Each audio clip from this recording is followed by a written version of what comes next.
ఏవండి ఆ రామ్మోహన్ వాళ్ళు మనకి ఎదురు వస్తున్నారు చూడండి. ఎప్పుడు రారు కదా ఈ రూట్ కి. వాళ్ళు ఏంటి ఈ రోజు వస్తున్నారు? వాళ్ళు ఈ రోజు వస్తున్నారు. వాడు ఏమన్నా మాట్లాడిన ఈ రోజు అడ్డం పెట్టి నరికి పోగులు పెడతాను అట్లా. ఈ రోజు ఎందుకు వస్తున్నారండి వాళ్ళు? ఇప్పుడు ఈ రూట్ లో రాడు, ఈ రోజే వస్తున్నాడు. ఎందుకో ఈ రోజు రాని నా చేతిలో నలిగిపోతాడు అట్లే. ఆయమేం చిన్నది కాదండి, మీరు లేనప్పుడు నా మీదకి వచ్చింది గొడవకి. నీ మీదకి వచ్చిందా? ఈ మాట అవునండి, నువ్వు నాకు చెప్పలేదే. చెప్పలేదండి, గొడవలు ఎందుకని చెప్పలేదు. ఈ రోజు నేను పెట్టుకుంటా, ఇడిచిపెట్టాను నేను ఈ రోజు. మొన్న మీరు లేనప్పుడు వాళ్ళని ఇద్దరిని బాగా తిట్టానండి. ఇప్పుడు చూడు కావాల్సిన ఎదురు వస్తున్నారు మనకి. వీడు మస్తాను కదా. ఆయన మేమంత బిరుగా చూస్తాందే, ఏమన్నా అన్నావా మళ్ళీ? మొన్ననే అండి 2 రోజుల కిందట అన్నాను. ఇప్పుడు ఏమన్నా అంటే నాకు నువ్వే చూడు దిక్కు. నన్ను వాడు కొట్టేకొచ్చినంటే నిన్ను చూసానే వస్తుంటే తొక్కేలా కింద వేసి నువ్వు. నేనుండగా నీకు ఎందుకండి భయము? సరే. ఏం చేస్తాడు చూద్దాం పా. చూడే వాడు బిర్రు చూస్తాడు, చూడు నన్ను. నేను ఉన్నాను కదా.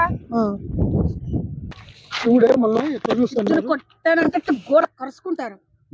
మేం కొడితే కూడా మీరు అట్లే కలుసుకుంటారు. పో పెళ్ళాం సాటి మొగుడు నువ్వు పోరా.